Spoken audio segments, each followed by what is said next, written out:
Assalamualaikum warahmatullahi wabarakatuh. Alhamdulillah, alhamdulillahilladzi hadana li hadza wa ma kunna linahtadiya laula an hadanallah.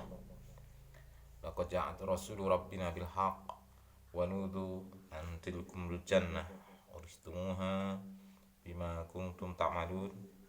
Asyhadu an la ilaha illallah wa asyhadu anna Muhammadan abduhu wa rasuluh. Allahumma salli wa sallim ala nabiyyina Muhammad wa ala alihi wa ashabihi wa man tabi'ahum bi ihsani ila yaumil qiyamah. Qala Allah ta'ala fi kitabihil karim, a'udzu billahi minasyaitonir rajim. Bismillahirrahmanirrahim. Ya ayyuhalladzina amanu ittaqullaha haqqa tuqatih wa la tamutunna illa wa antum muslimun. Shadaqallahu alazim. Para ikhwan, saudara-saudaraku, kaum muslimin dan muslimah yang dimuliakan Allah Subhanahu wa taala, yang harap ridho serta ampunan daripada Allah Subhanahu wa taala. Pada kesempatan ini, marilah kita bersama-sama mentadabburi Al-Qur'anul Karim. Karena Al-Qur'anul Karim adalah merupakan pedoman kita sebagai orang-orang yang beriman untuk melaksanakan syariat-syariat yang telah ditentukan oleh Allah Subhanahu wa taala, dan itu semua bisa maksimal kita melakukannya apabila kita mau mentadabburi Al-Qur'an. Di samping Al-Qur'an ada hadis Nabi Muhammad sallallahu alaihi wasallam. Pada kesempatan ini kita akan mengkaji atau mentadabburi Al-Qur'an dengan cara harfiah atau lafdiyah. Kemudian nanti kita uraikan ayat per ayat, tafsir daripada ayat tersebut. Kita mulai dengan Quran surah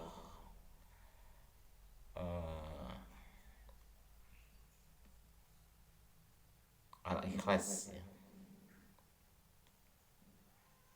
Bukan, kita mulai dari Quran surah Al-Fatihah ya. Bukan dari surah Al-Ikhlas, tapi dari Quran surah Al-Fatihah ayat 1 sampai dengan yang terakhir. A'udzu billahi minasyaitonir rajim. Bismillahirrahmanirrahim. Sebelum kita lanjutkan, hayya nabtadi bi doa talabil ilmi. Kita mulai dulu dengan doa talabil ilmi atau doa wal majlis.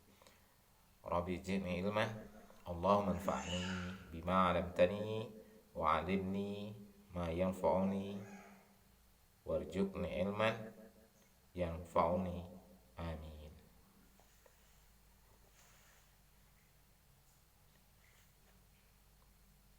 Bismillahirrahmanirrahim. Bismi dengan nama. Allahu Allah. Ar-Rahman yang maha pemurah. Ar-Rahim yang maha penyayang. Pada lafaz ini, lafaz Bismillahirrahmanirrahim, ini adalah para sahabat Nabi Muhammad atau para sahabat Nabi ya, ini mengawali bacaan Al-Qur'an. Mengawali bacaan Al-Qur'an itu dengan basmalah, dengan membaca bismillah. Makanya kita sebagai umat Nabi Muhammad SAW yang mengikuti Nabi dan mengikuti sahabat Nabi Muhammad SAW atau para sahabat Nabi, kita membaca basmalah dulu sebelum kita membaca ayat Al-Quran. Kemudian kita memasuki pada Alhamdulillahi Rabbil Alamin, segala puji ya, Alhamdulillahi Rabbil Alamin kita artikan yaitu segala puji bagi Allah Tuhan semesta alam. Alhamdulillah artinya segala puji. Lillahi bagi Allah, Rabbi ya, Rabbi itu artinya Tuhan, alamin semesta alam. Jadi makna daripada ayat ini bahwa segala pujian itu hanya milik Allah Subhanahu wa taala. Terkadang kita sering mengatakan alhamdulillah, dan kita mengatakan pasti alhamdulillah ya, bukan alhamdu abi, alhamdu umi, tidak.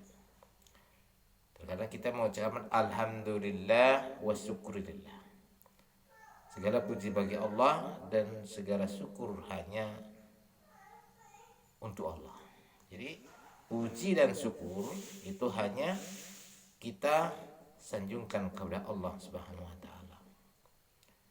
Nah, ini pujian bahwa Allah Subhanahu wa taala telah menciptakan langit dan bumi, Allah Subhanahu wa taala yang maha berkuasa, Allah Subhanahu wa taala yang maha agung lagi mulia, yang maha perkasa, maha bijaksana, Allah yang memiliki Asmaul Husna.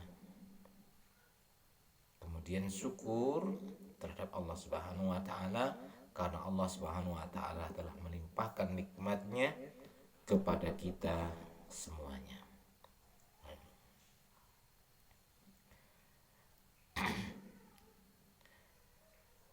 Menurut qiraah Sabah ya, huruf dal dalam firman-Nya alhamdulillah dibaca dom, terdiri atas mubtada wal khabar.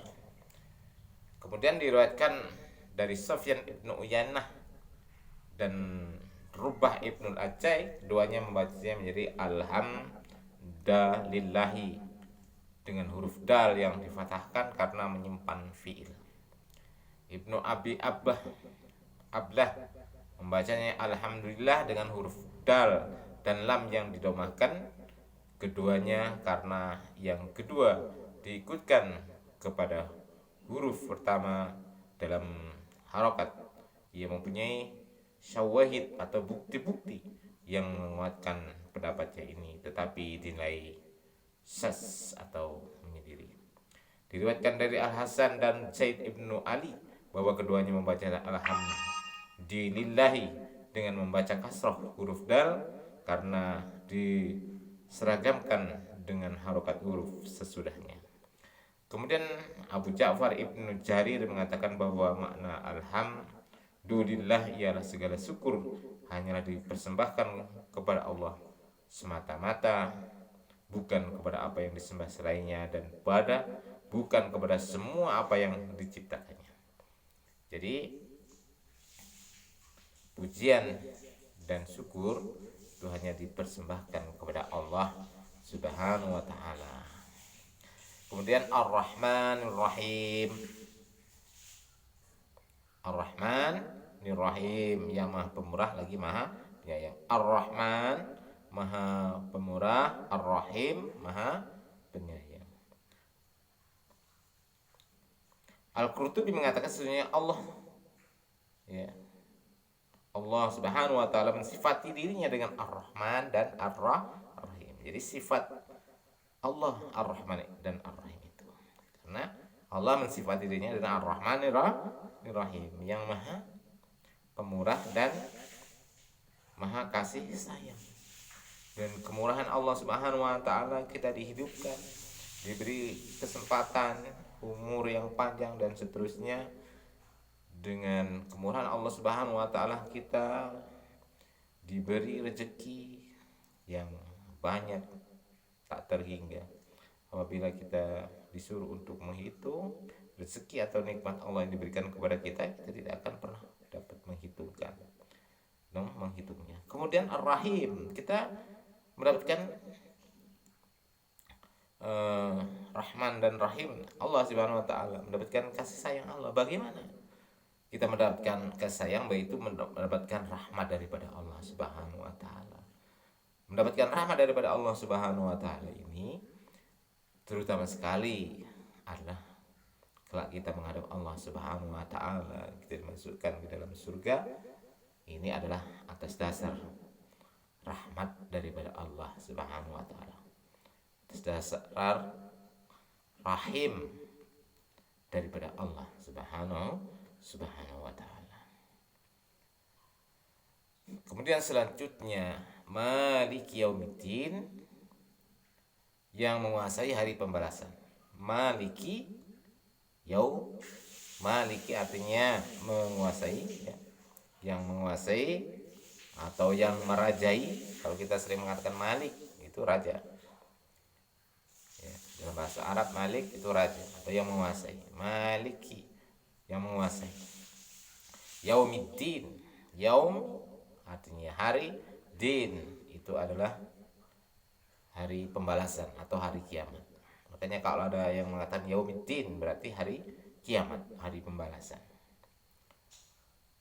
Sebagian ulama qiraah membacanya Malik, sedangkan sebagian yang lain membacanya Malik atau Malk. Kedua-duanya sahih lagi, mutawatir di kalangan as-sab'ah. Jadi Imam Sab'ah atau menurut qiraat Sabbah.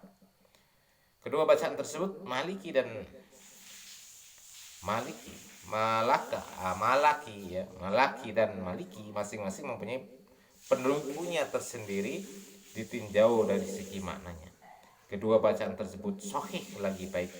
Sedangkan Al-Jamasyari lebih menguatkan bacaan Maliki, mengingat bacaan inilah yang dipakai oleh ulama kedua kota suci, yaitu Mekah dan Madinah.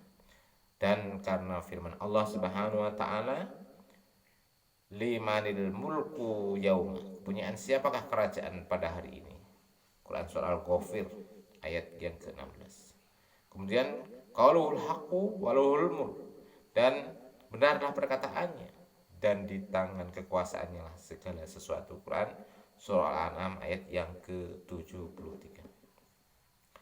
Telah diriwayatkan dari Abu Hanifah bahwa ia membacanya Malaka Yaumiddin atas dasar anggapan fi'il fa'il dan maf'ul, tetapi pendapat ini menyendiri lagi aneh.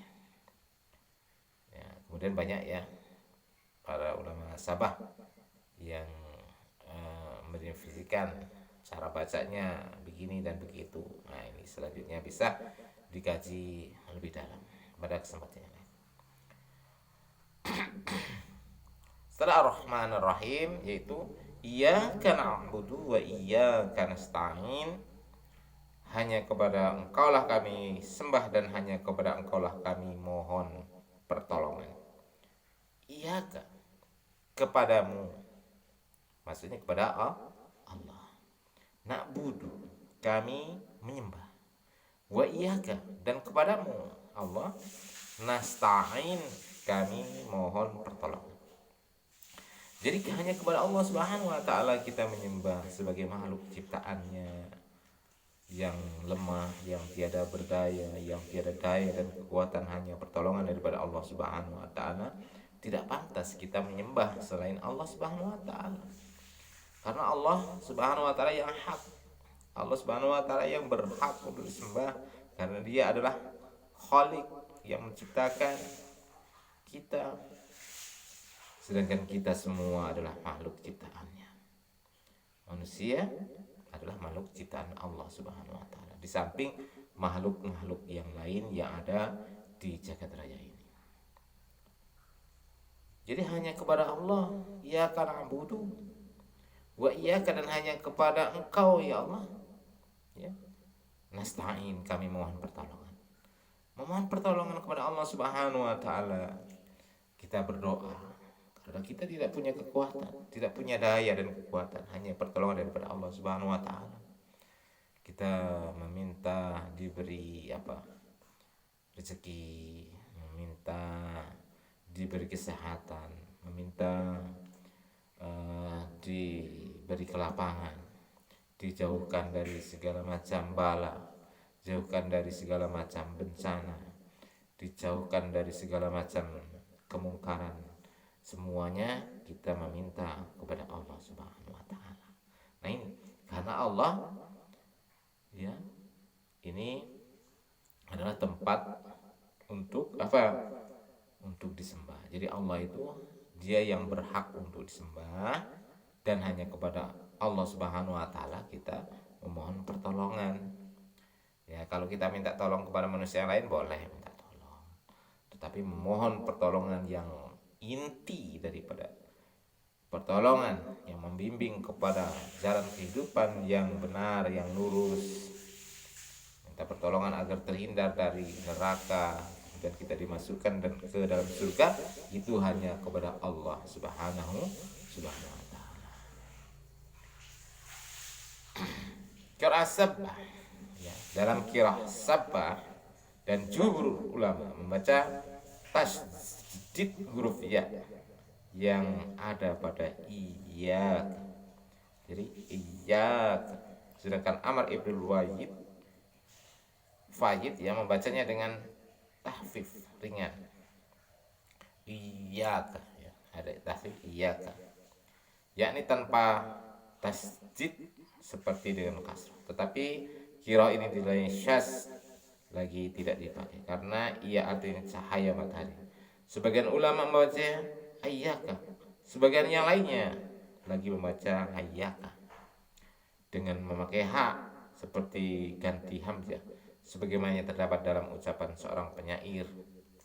Nah, ini maka hati-hatilah kamu terhadap sebuah urusan bila sumbernya makin meluas, maka akan sulitlah bagimu jalan penyelesainya. Nah, lafaz nasta'inu dibaca fathah huruf nun yang ada pada permulaannya menurut qiraah semua ulama kecuali Yahya ibnu Sabit dan Al-A'masi, karena keduanya membaca kasroh, tetapi yang dilakukan oleh Bani Asad, Bani Rabi'ah dan Bani Tamim.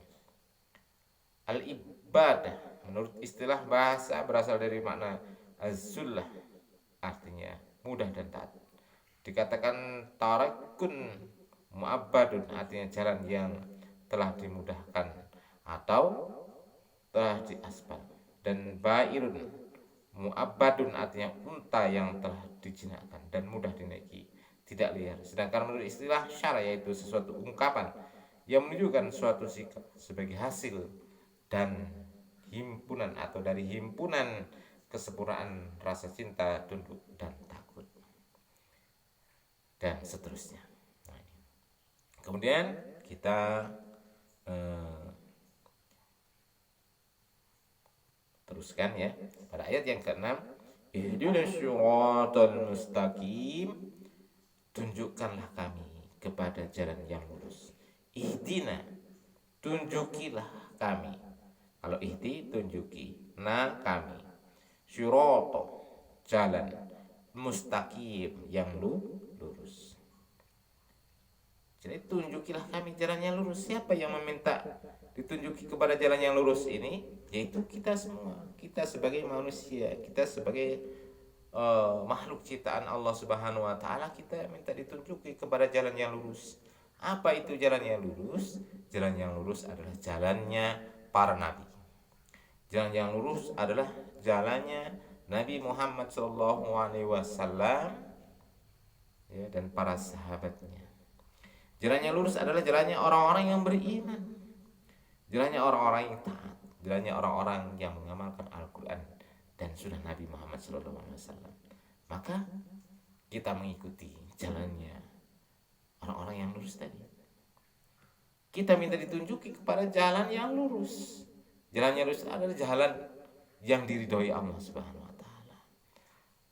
Hada syiratil mustaqim. Inilah jalan yang lurus.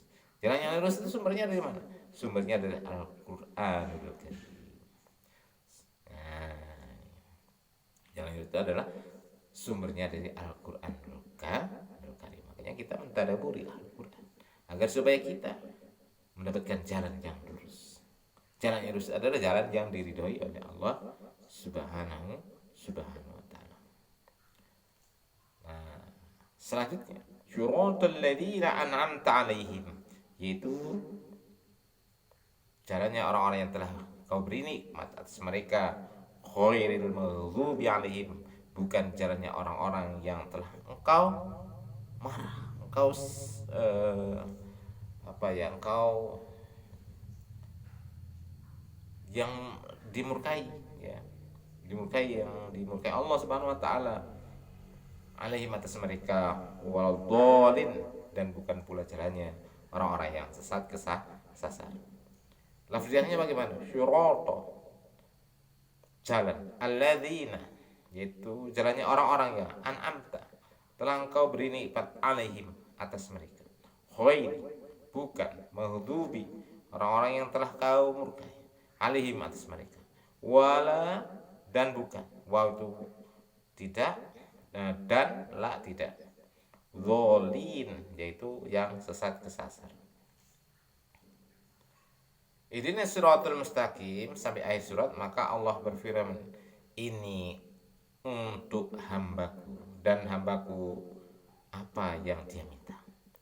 Jadi dari ayat ihdinas siratal mustaqim sampai akhir ayat surah ini adalah kepunyaan manusia atau hak manusia kepada Allah Subhanahu wa taala. Dan dari ayat ini ke atas, ini hak Allah Subhanahu wa taala. Pertama tadi adalah Allah itu hendaklah disembah. Alhamdulillahirabbil alamin, arrahmanir rahim, maliki yaumiddin, iyyaka na'budu wa iyyaka nasta'in. Itu hak Allah Subhanahu. Kemudian ihdinas siratal mustaqim, tunjukilah kami jalan yang lurus, itu adalah hak manusia. Manusia meminta kepada Allah Subhanahu wa taala. Termasuk jalan apa? Jalannya orang-orang yang telah diberi nikmat. Jalan orang-orang yang diberi nikmat atas mereka. Orang yang diberi nikmat itu adalah orang yang diberi kedamaian dalam hidupnya, yang terjauh dari dari kemaksiatan, yang terjauh daripada pertikaian, yang terjauh daripada perpecahan yang mengakibatkan saling saling membelakangi, saling fitnah, saling iri, hasad, hasud, dendam, dan seterusnya sampai kepada pertikaian. Nauzubillah min dzalik, nauzubillah min dzalik. Khairil maghdubi 'alaihim, bukan jalannya orang-orang yang telah engkau berikan azab kepada mereka, atau mereka engkau murkai. Siapa yang dimurkai oleh Allah Subhanahu wa taala? Yaitu orang-orang yang menyelisihi jalan Allah Subhanahu wa taala. Kita bisa membuka lembar sejarah bagaimana dulu orang-orang yang dimurkai oleh Allah Subhanahu wa taala, kaum Ad, kaum Samud, ya. Kemudian apalagi Qarun rahmatullah. Kemudian ada lagi siapa? Orang-orang yang berpecah belah tatkala Allah Subhanahu wa taala menyuruh mereka untuk bersatu. Kemudian terjadi peperangan karena berebut berebut kekuasaan, berebut pengaruh, berebut kedudukan, dan sebagainya.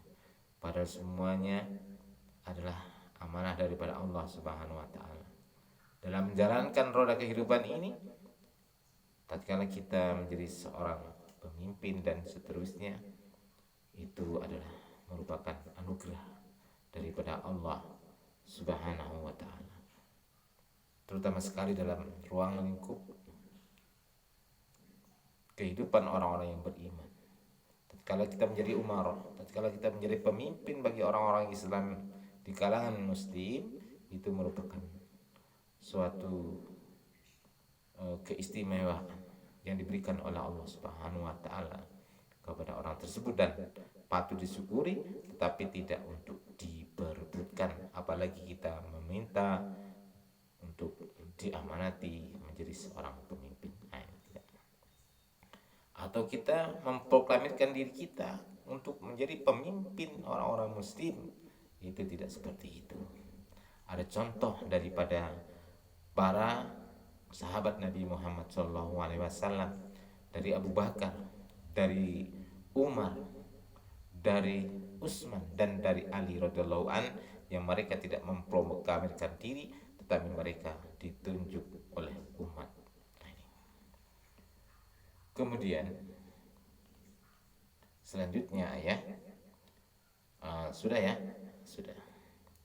Siratal ladzina an'amta 'alaihim, ayat 7 ya. Siratal ladzina an'amta 'alaihim ghairil maghdubi 'alaihim waladdallin, dan bukan pula jalannya orang-orang yang kesesat. Dengan berakhirnya ayat ini, yaitu inilah ayat yang ketujuh daripada Quran surah Al-Fatihah, maka selesailah pula kajian kita, tadabbur kita pada surah Al-Fatihah ayat 1 sampai dengan yang ketujuh, baik dari lafdiahnya ataupun dari makna surahnya, makna ayat secara singkat.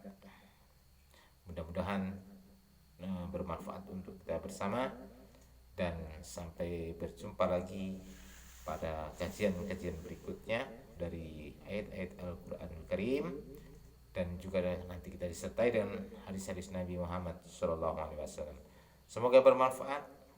Akhirul kalam, afu minkum, wabillahi taufiq wal hidayah. Assalamualaikum warahmatullahi wabarakatuh.